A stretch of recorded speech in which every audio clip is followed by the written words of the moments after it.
So thanks for coming to my talk today. I'm going to talk about red teaming in 2018. So if you're in my talk, you've probably already heard of the term red team, and you sort of understand what red teaming is. But over the years, I've always heard of people use the term red team, and there's many definitions for it. And when we go back to the roots of where red teaming originally came from, the concept, it stemmed from roots in the military, the US military, for example, to be specific. And there's a definition that I found on Wikipedia, not the most trustable source, but I think it sums it up pretty well. So a red team or the red team is an independent group that challenges an organization to improve its effectiveness by assuming an adversarial role or point of view. So the key points being that the red team should be an independent group, and it challenges the organization and it assumes an adversarial role. So let's keep that in mind throughout the talk. So over the past few years, I've spoken to a lot of cybersecurity people, even though the term red team doesn't necessarily only exist in cybersecurity. It can be used in the legal industry, for example. So let's say you're red teaming the legal papers for any loopholes, for example, or anything that you might have missed. In cybersecurity, these are the sort of terms that I've heard from cybersecurity professionals. So the first definition being open scope. This is mainly, this group of people, this definition mainly consists of penetration testers, people that have a lot of hands-on keyboard experience with hacking computers, hacking networks, etc. And the term, this usually, this open scope idea is that you can break into an organization in any way you want, including using techniques such as social engineering, phishing, or maybe even go to the physical offices and social engineer and walk your way into the offices to start looking for access to computers. The second definition that I hear a lot of now from more mature red teams out there, and people that have been working a lot with blue teams and security operations centers, is train the blue team. So essentially, we're here to help understand the detection and response capabilities of the blue team of a customer's organization, and assess the overall resiliency of that organization to a real cyber attack. The last definition that I hear the most is objectives. So from my understanding and the way I think of red teaming is that a cyber criminal comes and attacks an organization or performs a cyber attack. There's always a motivation backing that attack.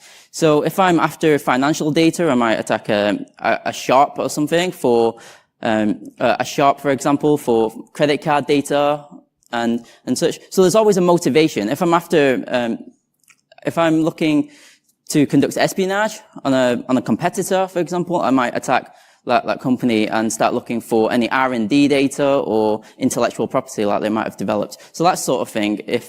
So there's always the motivation behind the attack. And when we start considering the motivations behind the attack, we start having goals that we want to achieve. Like I said, with getting credit card data, getting health data, personal data of the employees, transfer X amount of money out of the organization. With these goals in mind, we don't necessarily always have to go down a technical approach or a specific path to obtain these objectives. We might be able to come up with shorter paths, more effective paths, like a pen tester or someone that's used to confining themselves to a small scope might not necessarily think of until you start trying to think outside of the box. So red teaming isn't necessarily just a technical assessment. It's not necessarily just for the technical folk out there. So it can be used for strategic types of objectives as well. So if you're here to assess the overall resiliency of your organization, you might go and opt to go for a red team assessment. You're here to, if you're like the management, you want to know, can my organization be hacked? Can an attacker get access to this specification for this new products that I'm making, that sort of thing. And being able to understand that and see how it might be conducted, you can start adding new layers in between the attack chain and we call it like defense in depth, essentially. And even if you can't prevent the attack, if you can always detect the attacker, then you can start bringing in IR experts, threat hunting experts to begin pushing these attackers out of the organization. But if you can't even detect the attacker, then there's no way for you to begin doing that. But of course, there's always the tactical side of things. So if we're conducting an attack, there are vulnerabilities that we might exploit, there are controls that we might exploit, security controls. So from that, we can discover these gaps and we can plug those holes in from a tactical point of view. So as we can see, it's probably not about getting domain admin, it's not about pass the hash, SQL injection, or getting all of the data in a company. So from a threat actor's point of view, they're after a specific set of data or a specific type of data in that target organization. You know what you're after most likely before you enter that organization. At least the sort of generic idea of like the direction of the type of data that you're looking for. I've met many red teamers so there's teams that I've led and there's people that just break in, they've got an access, they're like, oh, we need to get domain admin so we control everything in the organization and we're going to get all of the data from every database. But no, sometimes when you've set in the goal and you know what you're after, you go for that one goal and you don't have to create unnecessary noise for the blue team to detect. So quick disclaimer, cybersecurity laws are changing in every country and I can't represent every single country. So if you're going to use any techniques I talk about in the talk, then check with your legal teams before you use any of the techniques. So who am I? I'm Vincent Yiu. I run a firm called SYON Security. We're based in Shenzhen, China. I've seen a lot of technical security firms out there, and I really wanted to bring more of an adversarial mindset type approach to security assessment to the Asia region. There are existing vendors out there that are pretty good, and yeah, I'm just trying to further encourage red teaming in this region. I have a blog, vincentyiu.co.uk. I'm quite well known for the red team tips that I post. I'm up to around 330 now. So it's team tips, but blue teamers will also benefit from this. You might get some idea of how a red teamer thinks, and then you can use that to start creating controls to detect an attacker. I'm also CREST certified. I have OSCP and OSCE as well. Spoken at a couple of conferences, JD.com's conference in Beijing last year, and Hack in the Box last year and a few other conferences. So for the agenda today, I'm going to talk a bit about domain enumeration, email enumeration, GitHub, mainly because I've had some real good quick wins this year because of GitHub. Going back over domain fronting basics for the people that have missed it over the past couple of years. And there's some pretty good updates this year, as there's a lot of news coming out around domain fronting. And understanding email security once and for all, because there's a lot of people out there, a lot of organizations, they think they've set email security correctly. People can't spoof their emails, etc. And I'm just here to clarify and give some more ideas around how we might be able to spoof emails or use a trusted entity to give a bit of add a bit more trust to your phishing campaigns, and a bit about Office 365 as well at the end, like my friend Jonathan Echevarria did, and some extra work that I've done on top of that as well. So I like to map my talks sort of roughly to the cyber kill chain by Lockheed Martin. So it covers reconnaissance, weaponization, and delivery today, but there are other areas. If you've been red teaming for a while, you'll know that although the cyber kill chain does model and map out the attacker lifecycle pretty well, there are gaps in between, and there are loops and iterations of reconnaissance that you might have to do. After you've breached the perimeter, you still have to do more internal recon, or as some people call it, adversary onboarding, after you've breached the perimeter and understanding the internal network. So it's not always, solid steps as to how an attack might be conducted.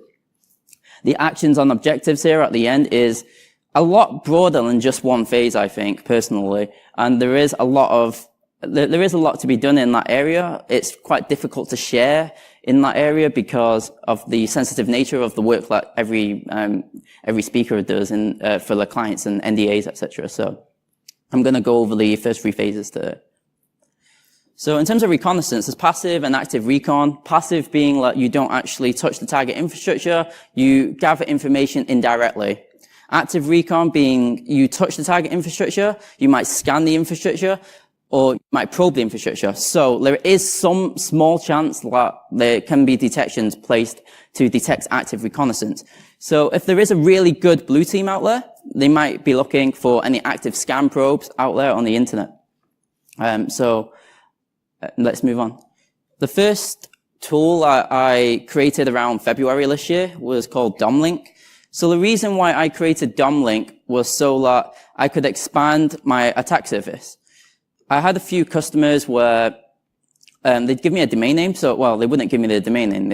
I'd know what company they are, and then I'd find the domain name, the first result on Google. And then they have acquired many companies over a long period of time, or they have many domains that belong to them. So I went ahead and created a tool called DOMLink, which allows me to expand that quite easily from just using the tool. This tool is also being adopted by many bug bounty hunters because it's pretty good for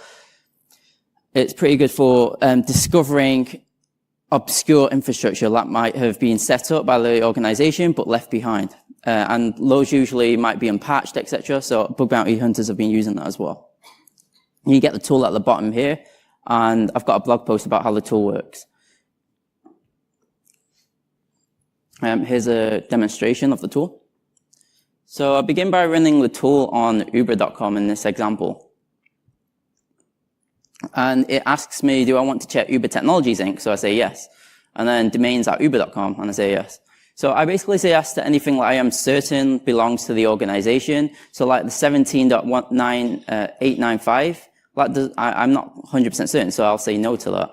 So after you fill out a bunch of these, you get a lot of domains come back that are potentially owned by the customer organization. So I wouldn't have known that Philly Airport Limousines, and well, I would have known Uber Eats belongs to Uber. But there's also other divisions like UberRobotics.com that also belongs to Uber. So this helps you expand that attack surface quite significantly. And then you can perform subdomain brute forcing and all of that, the traditional stuff that you did with vertical domain enumeration to this set of domains as well. So over the past couple of years, everyone has started to become aware of social engineering attacks and spear phishing, for example. So when we're trying to do spear phishing and sending emails, we need to have access to email addresses. And to get email addresses, traditionally we've used tools such as the Harvester, Google Dorking, looking on the website, contact pages, and then there was social media. So people started using LinkedIn to find employees that belong to different organizations. And I recently looked at another social media network called MyMy. When you can get these employee first names and last names, or even the middle names sometimes, you can potentially predict what their employee email address might be. So last year we released LinkedIn at Hack in the Box as well. It scrapes LinkedIn, but it was limited to around 1,000 results for that organization. You can get it at the link here. And MyInt is a new tool that I've written. So last year I spoke at JD's conference in Beijing, and some of the delegates came up and told me about a social media network that was more used in China called MyMy. So I went and took the MyMy mobile application. I intercepted some of the comms, extracted the API that they were using to communicate in the backend to grab the information. I've got a pretty good blog post here at the bottom on my blog, which goes through the steps necessary to do this sort of API extraction from a mobile application, if you want to learn more about it. So there's no limit on the number of results that you can fetch back at once from the MyMy application.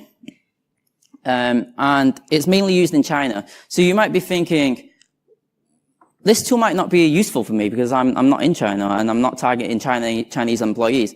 But the thing is, if your customer has some presence in China, then there's ought to be Chinese employees, right? If there's Chinese employees, then you can potentially get more emails that you can also phish, even though the target is in China. And sometimes, if you can land a shell on an employee that's in China, you can always put over to the other areas of the company, from my experience.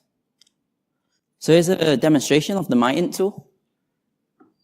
I begin by inserting the target name in Chinese. So I'm using Weipin Hui. They're a e-commerce company in China, VIP shop.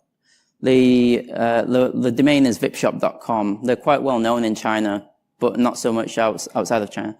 I put auto here to basically automatically enumerate the prefix for their email addresses.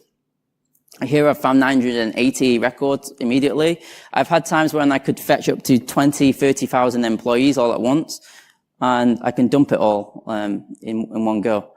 So this is a CSV output from the tool where you can have loads of email addresses for the different employees of that organization. This is the job title here in the third column, so you can read through that as well. Google Translate works pretty well if you can't read Chinese.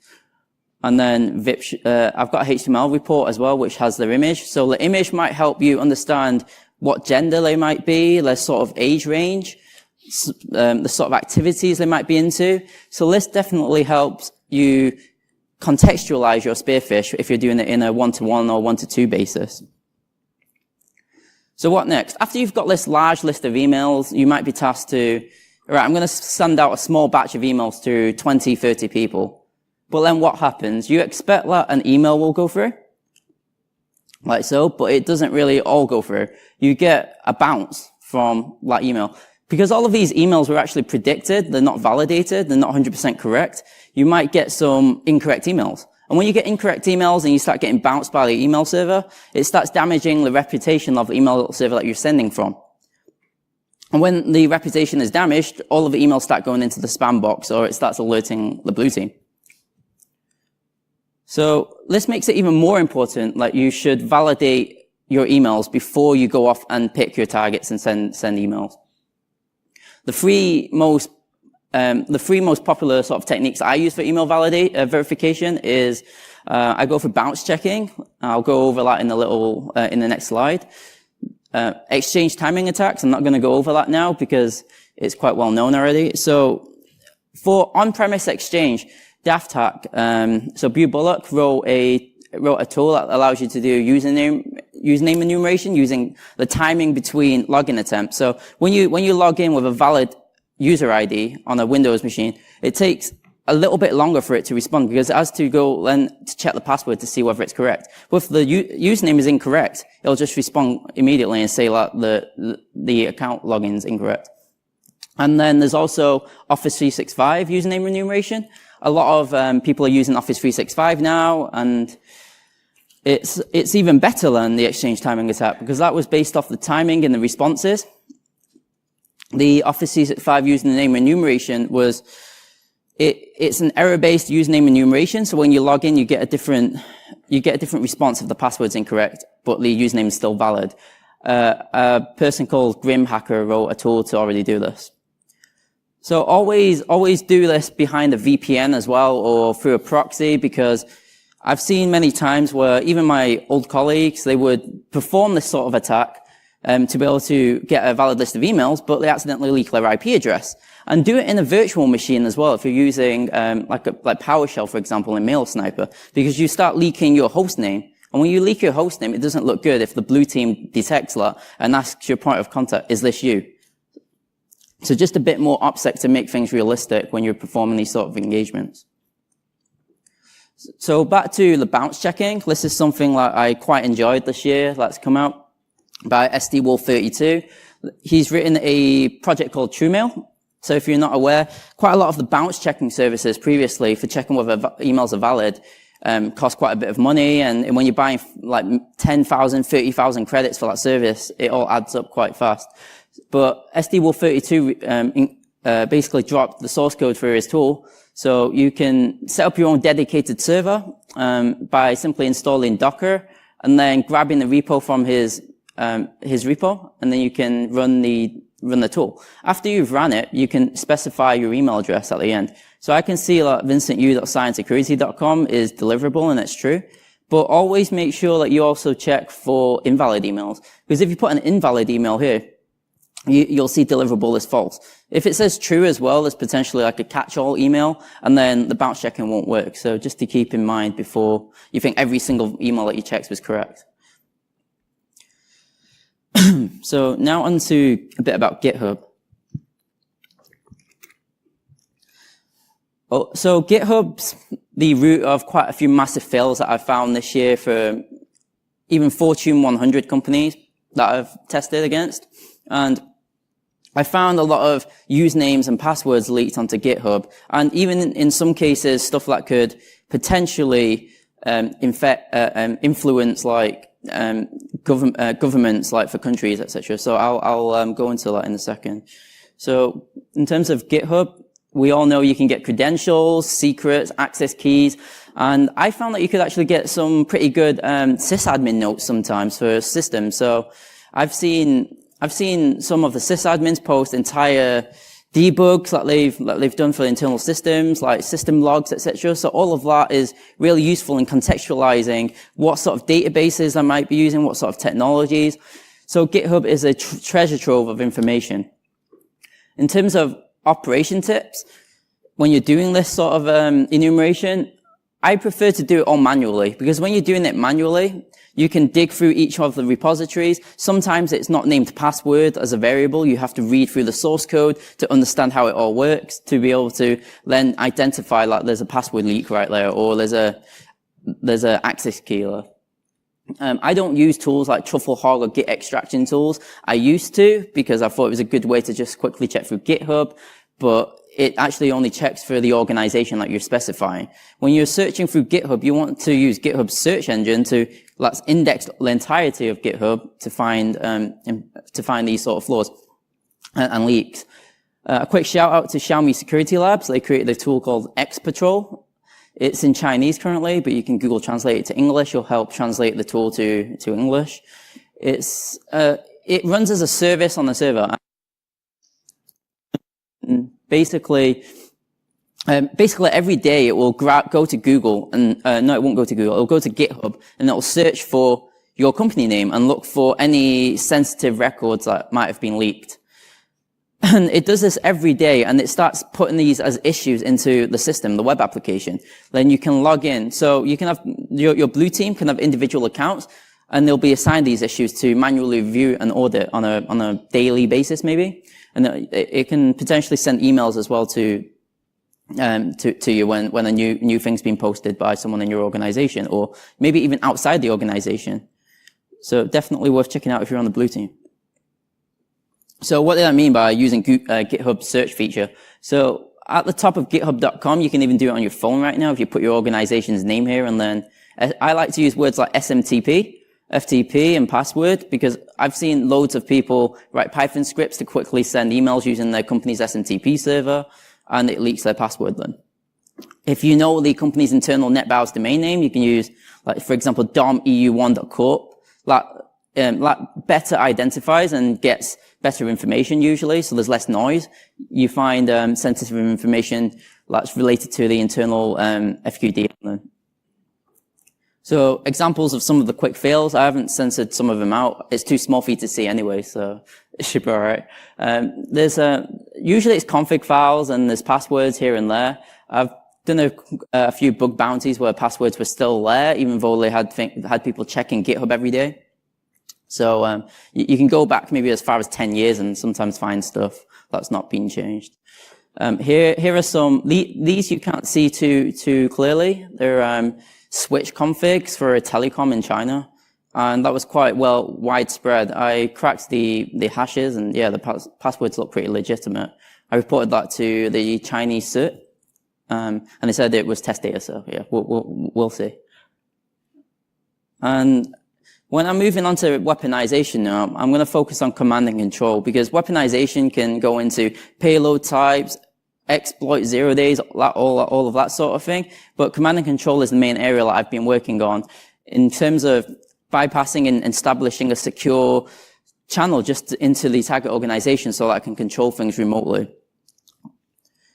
When I'm talking about command and control, we can't not talk about domain fronting. It's a technique that's been used for quite a long time now, mainly by services such as Tor and Signal for bypassing censorship issues in certain countries.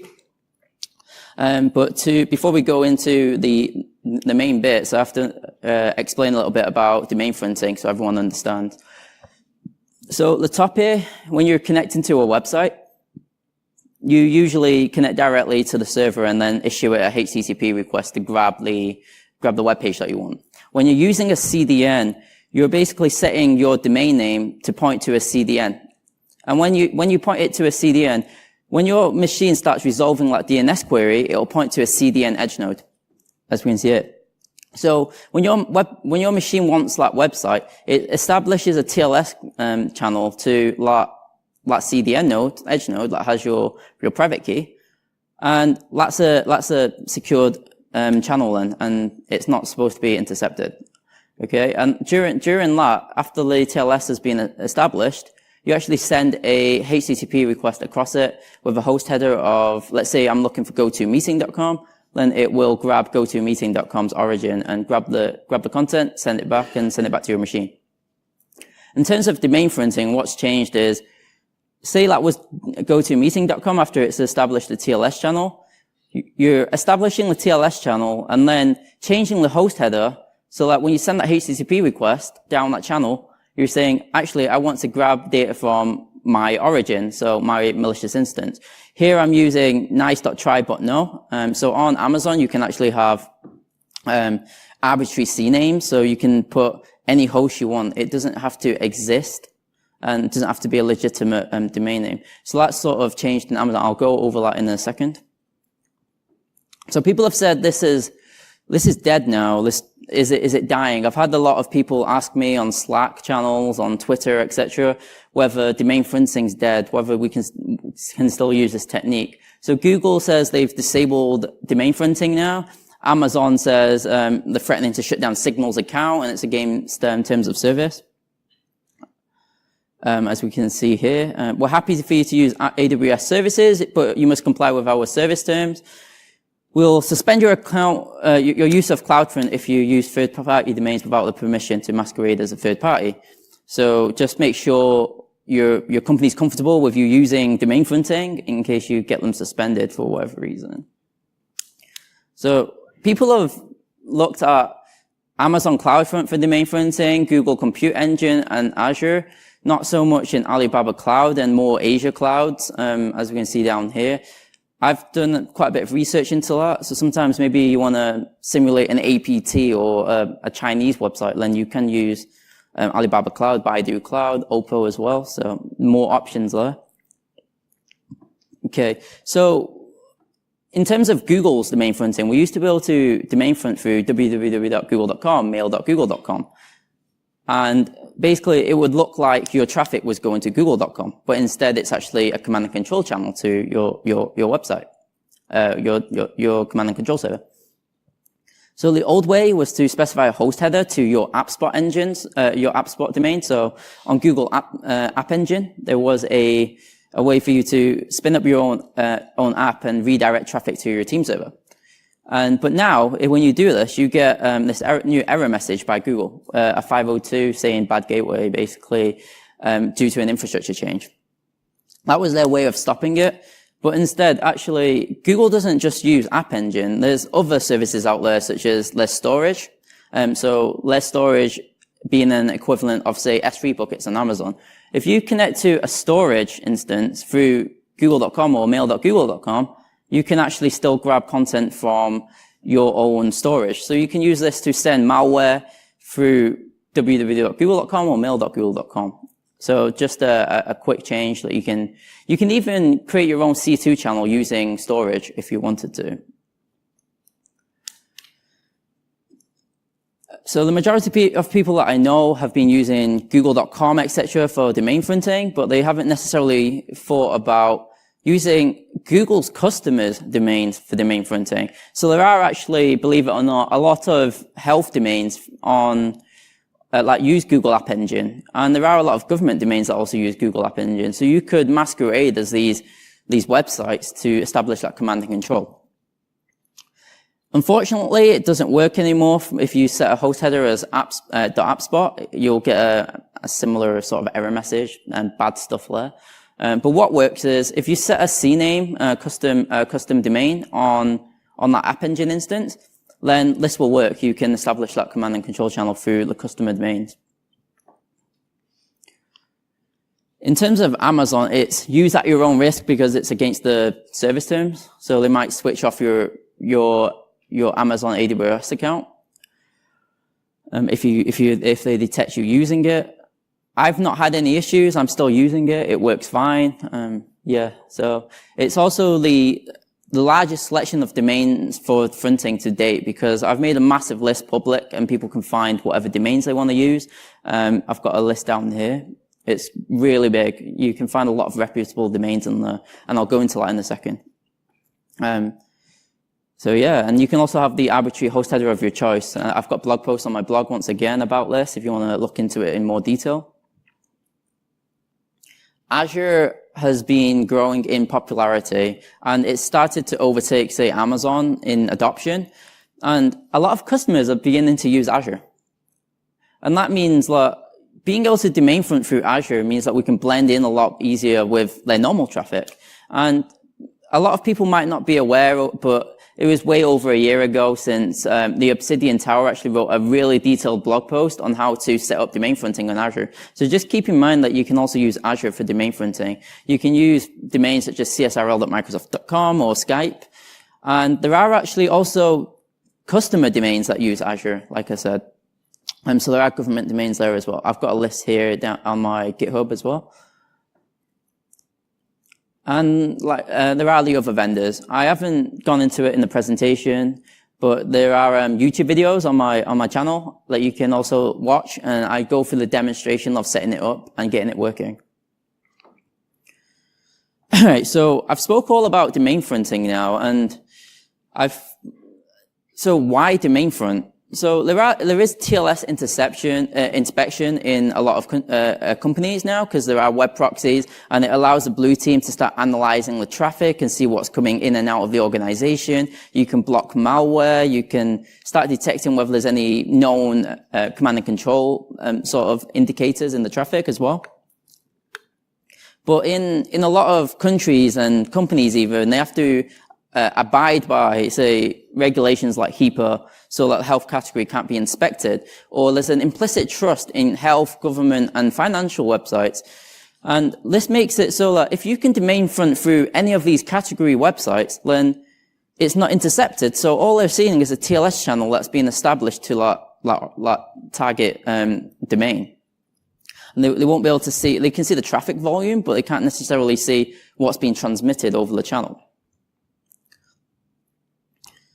And in terms of performance issues, more regularly accessed websites like Google or Mozilla, etc., might not be intercepted or logged on the SIEM due to it's going to use a lot of space, basically.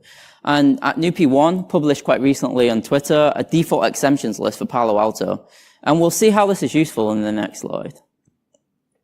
So here on the left here is a list that he's published on Pastebin. It's the default exemptions list that comes with a Palo Alto a gateway, a web gateway sort of thing. And on the right here is a list that I've cross-referenced to the domain front list for CloudFront that I originally created. We can see that there's Mozilla, Citrix, GoToMeeting, Periscope Online domains in here. There's logmein.com as well. So if you connect to use any of these as your domain front, it won't actually be intercepted by a Palo Alto firewall. You can get that list down here. So I've spoken about getting emails and setting up the command and control and getting your payloads working with a pretty good way to set up the command and control and getting it past these filters. But then sending emails is pretty easy right now because email security is hard. A lot of organizations struggle with it. Not all firms will always point out there's an issue with email security because there's different ways of sending phishing emails. There's different emails you might want to spoof, so that sort of thing, and it doesn't always get picked up. But when we're talking about email security, we need to definitely mention the Sender Policy Framework, SPF, and the Domain Message Authentication, Reporting, and Conformance, so DMARC. DKIM, I'll forget that for now because a lot of people can't even get the basics right. You have to get the basics right before you can start thinking about DKIM. I can't stress this enough, but SPF is useless without DMARC. So if you don't even set up DMARC, there's no use in setting up SPF. You can, we'll see why in the next slide. So always make sure that DMARC is configured well and SPF is configured well at the same time. It always turns out the same. I've had security companies tell me that, oh, you can't spoof our emails. But next thing I do is I show him that, I can send an email into your organization as your boss to you, and yeah, it goes in fine. There's even times where, we'll go into it a bit later on as well. I'll show you guys with some Proofpoint and Mimecast examples. But in terms of SPF, the idea is to specify a list of IPs and domains that are allowed to send on behalf of your trusted domain. So let's say I'm bankofabc.com, then I only want this IP and this IP to be able to send emails as my bankofabc.com. Okay? But one thing I'd like to highlight here is that a lot of marketing departments and HR, well, not HR, PR people are wanting to use all of these services that do all of the branding and marketing for you. And there's all these shared SMTP servers on the cloud now. So just keep in mind that if that vendor, that third party is giving you, letting you use their SMTP server, there are other customers that can also use that SMTP server. If it's not configured right, someone can just be a customer as well of that SMTP server and then send emails on your behalf. So just keep that in mind as well. So when getting an SPF record, you do a DNS text lookup for the domain and you get this blob, this SPF record. This is a pretty well configured one by Microsoft, which specifies what domains are allowed to send on their behalf. In terms of DMARC, this controls what happens when SPF fails for an email. So if there's no DMARC record whatsoever configured and it fails the SPF, so if I'm sending an email from my IP, but it's actually not in your allowed list, it will still let it through. It will make it into your inbox because it fills open and allows the email. And also in some bad configurations, you can also spoof the email. To get the DMARC record, you do a text record lookup once again for _dmarc.domain.com, so yourcompanydomain.com. And here's a pretty good example from Microsoft where the policies reject. So in terms of the policies that you can have, there's a P for the policy flag and SP for the subdomain policy flag. When you're looking at the DMARC policy for the target organization, from an attacker's perspective, it's good when it's set to none, because that just means it makes it straight into the inbox as well. It's not saying that you don't have a DMARC record here, you do, but it's set to none, so it's bad. A lot of organizations set it to quarantine because there might be compatibility issues, or you might be worried that you might lose some emails that you're trying to spoof to yourself for some reason. And the best configuration is to just have it on rejects if possible, but that's difficult to achieve if you don't want to lose emails. So this is the sort of recommendation I give when setting a DMARC record. Oh yeah, so when you set quarantine to the spam box. Next slide. Yeah. Okay, so even if you set a good DMARC record for just the root domain, what about the subdomains? So here's a quick example that I found that had a bad subdomain record policy, so the SP8 record. We can see here that they've set up good SPF, really good SPF, it works. And then there's a bad subdomain DMARC record. So there's a SP equals none here, if you can see. But the P is reject. So if I spoof on behalf of the root domain, then it won't make it into the inbox whatsoever. If I set it to none, if it's set to none, then I can spoof a subdomain. So I can use something like secure or securemail.companydomain.com, and that still looks pretty legitimate in most cases. Here's just an example that I did. I sent it from this output.bank.com email, and it makes it through because of this misconfiguration.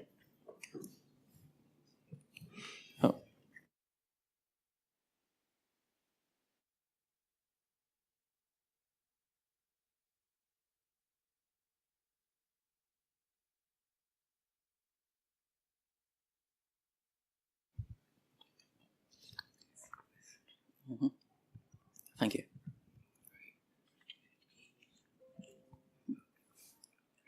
Okay, so what happens if you can't spoof Microsoft.com, but you still want to pretend to be Microsoft? You can try and spoof the TLD. Yeah, believe it or not, you can actually send emails from no reply at Microsoft and it'll make it through. Because you can't set an SPF record for a domain that you don't own. You can't set a DMARC record for a domain that you don't own. So here I've sent rainbow at Microsoft. To some employees, that looks legitimate enough. It looks a little bit weird. Where's the .com gone? But it works. So yeah, you can't set an SPF and DMARC record or email security for a domain that you can't own. It's good enough in most cases, but yeah, it's all about the branding and what you're trying to make the email look like. So it all helps. And we can't finish talking about Office email security without talking about Office 365, because now it's pretty popular and a lot of organizations are using it. I did publish a list of tenants for Office 365, so there are a lot of tenants. There's a link in later slides. So there are email spoofing issues in Office 365 uncovered by Jonathan Echevarria at Underflow. He discusses mainly bypassing Proofpoint if you're using Proofpoint, but accessing 365 directly. He's got a really good blog post that he published. He's not that well known, but it helps to check out his blog post as well. He's got a lot of interesting content. So what happens when you usually try and send an email is you do an MX lookup for the domain that you want to send to, and then you get an IP for the mail server. So the secure mail server, if you're using Proofpoint or Mimecast, for example. And then you send that email to the secure mail server. It'll go through its whole filtering process and cleansing process to make sure there's no bad stuff in the email. And then it'll forward it to the final destination on Office 365 if it's all good. What Underflow found was that if you connect directly to the Office 365 server, you can just send the email to Office 365 and bypass that fancy box altogether that you're paying money for. And then all you're left with is Office 365 decent filtering, I suppose. And this does involve solutions such as Proofpoint and Mimecast. I tried to give some examples, but these were the two that I most commonly see. So that just says bye-bye to your security investment that you tried to add an extra layer for. So how do we exploit this sort of thing? And how do we know where we can use this attack? So we know whether a target uses Office 365 blindly by doing a DNS request. So what you can do is if your my company domain is your .com is your website, then you can replace the dot with a dash. So like I've done here, you get my company domain -com. And append mail.protection.outlook.com. If you do a DNS request, if it comes back with anything, then you get an IP address. If you get an IP address, it means that they're an Office 365 tenant. If you don't get anything, then it just means that you got to use a different spoofing method or attack. So in China, they tried to segregate things in partners and all of that good stuff.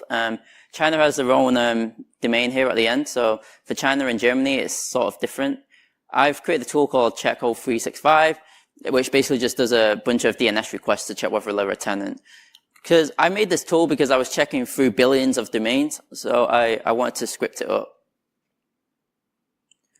So how does it work? Office 365, you can connect directly to it and send emails because it doesn't use authentication. There is a caveat. You can only relay emails from Office 365 tenants to other Office 365 tenants unauthenticated. So in terms of an example exploit you could potentially use to send an email from Microsoft.com is send an email from rainbow@Microsoft.com, my example, to user@tenant.com. So that could be any Office 365 tenant. And send the test email using your tenant's mail server, essentially. And it will go through. I've tested this. I've tested it quite recently as well, just once again. There is so I've sent the email into an Office 365 tenant, rainbow@Microsoft.com, and I've attached a macro Word document, and it's bypassed the Proofpoint and Mimecast filters. So it's made it right through. And in terms of the web, if you're accessing the email on a web application portal, you even get this nice Microsoft logo here, just to add a bit more branding and trust in the email. I've mentioned China and Germany having other regional Office 365 servers, etc. And I just wanted to make sure that I could relay between the regional tenants as well. And yeah, that is indeed possible, just to make it a bit more complete.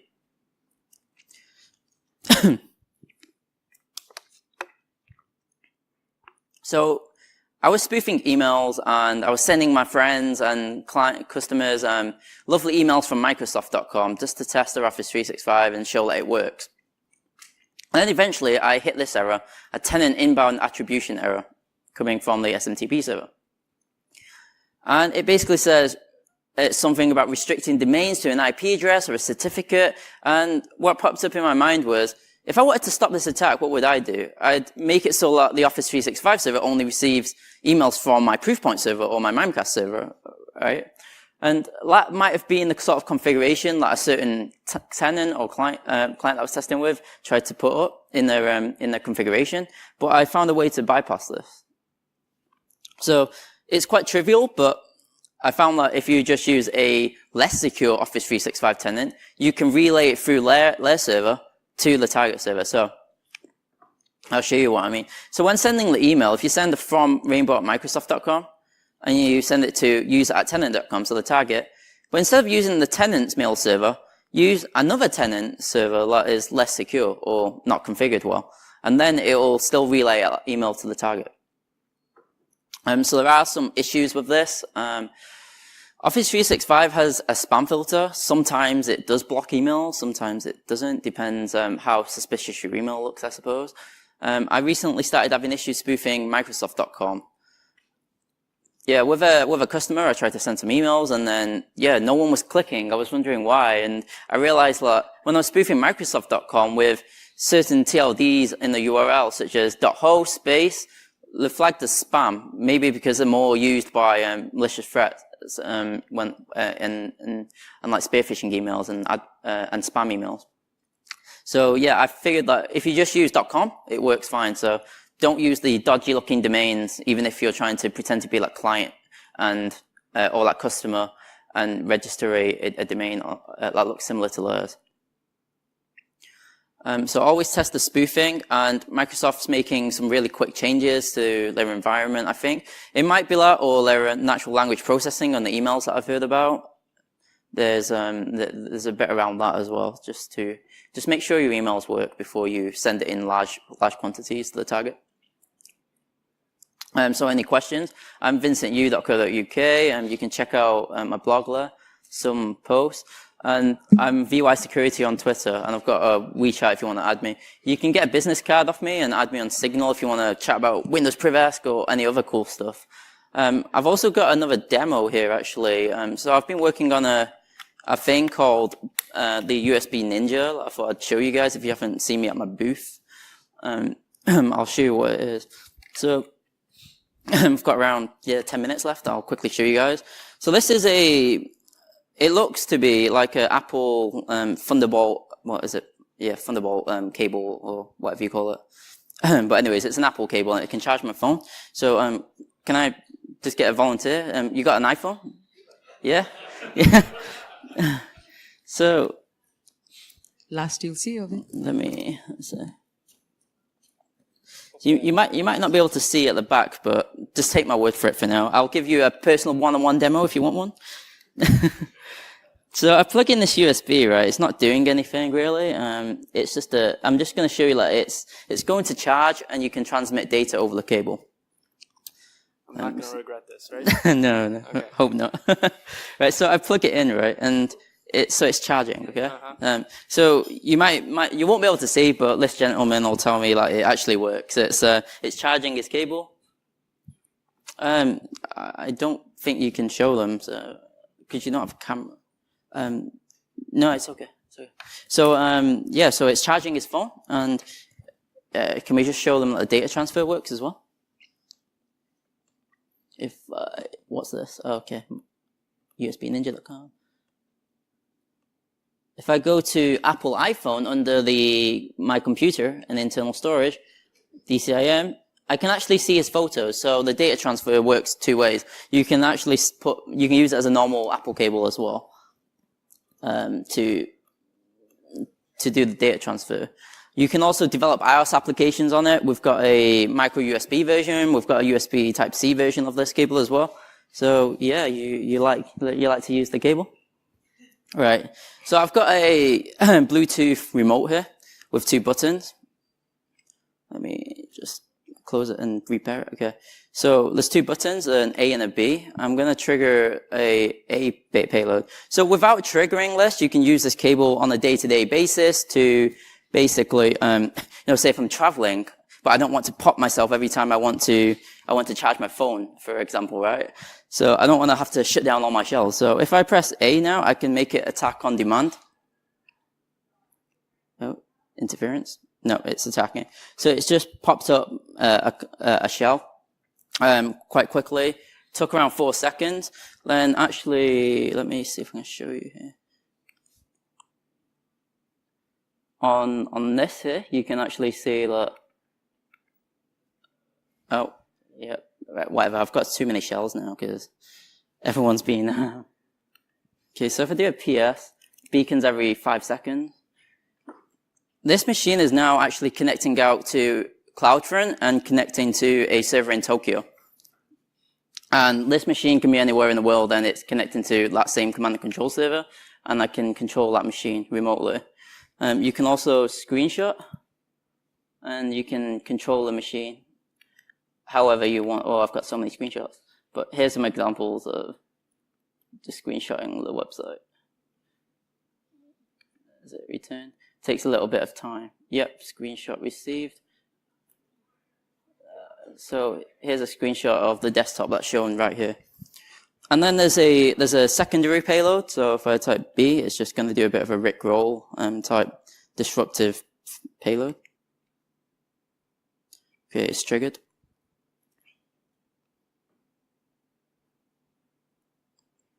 So the sound's off, so there's not going to be a Rickroll, but yeah, it makes it look like a fake Windows update. So the idea is you can actually program multiple payloads into this and use it whenever you want. You could potentially have a OSX payload in the second one and a Windows payload in the top one, and then whoever's machine you plug it into, you can trigger a payload at will. So that's part of the tools that I've been working on since I went to Shenzhen. I've also got a magnet here. So let's see. Can I just duplicate I'll just duplicate to make it easy. Okay. So I've got a magnet here.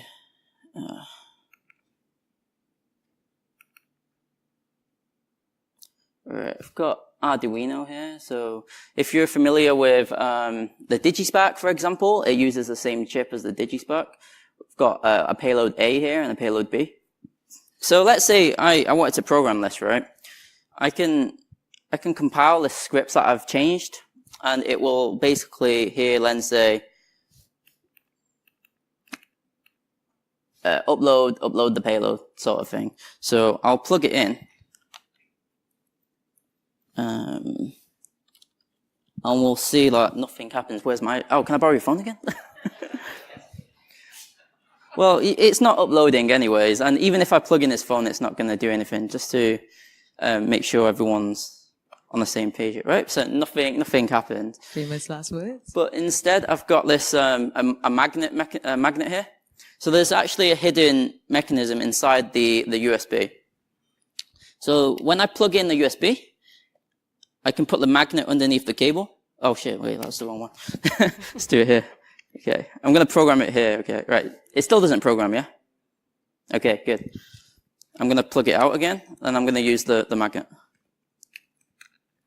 I'll put the magnet underneath the USB cable. And it's uploaded the code onto the cable. So unless you knew the mechanism to upload code behind this, even if you got this cable, you wouldn't know how to upload code and modify the payloads on the cable.